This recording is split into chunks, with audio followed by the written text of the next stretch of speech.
এই পেজে বেরিয়ে চলে যাবেন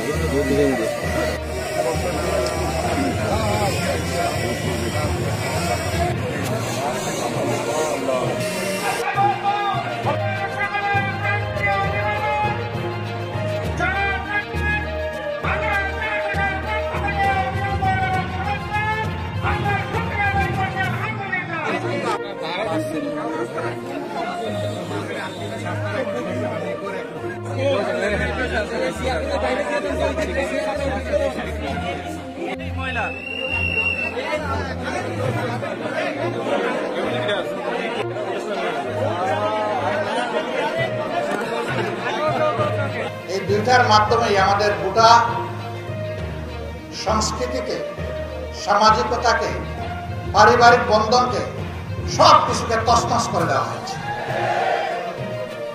যে শিশুটি লাঞ্ছিত হলো সারা বাংলাদেশ, যার কারণে আজকে লজ্জিত, তারা কোন জনেরা তার এই সর্বনাশ সাধন করেছে।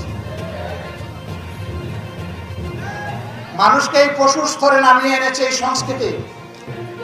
এই সংস্কৃতি আভ্যন্তরীণ হোক, আঞ্চলিক হোক, আন্তর্জাতিক হোক, এই নোংরা সংস্কৃতি বন্ধ হোক, এটা আমরা চাই।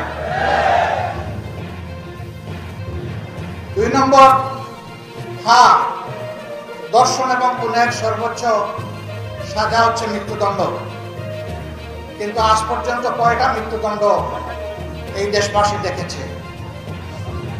খুব হাতে গোনা 2-1টা, তাও দণ্ড দিতে গিয়ে প্রধান আসামিকে বাঁচিয়ে ফোর্স আসামিকে অনেক সময় ফাঁসি দিয়ে দেয়।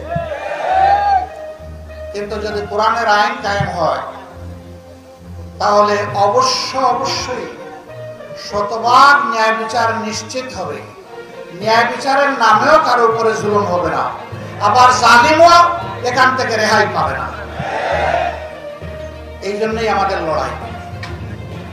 আমরা এই শিশুর হত্যাকারীদের দ্রুত বিচার শুধু দেখতে চাই না, বিচারের রায় কার্যকর হয়েছে তাদের কাছে। আমরা বলেছি সর্বোচ্চ 90 দিনের ভিতরে বিচার, রায় এবং তা কার্যকর আমরা দেখতে চাই। অনেকে বলেছেন 1 সপ্তাহ, এদেশের আইনে 1 সপ্তাহ হবে না। আমরা এই জন্য 90 দিন বলেছি, কিন্তু আমরা 91 দিন দেখতে চাই না।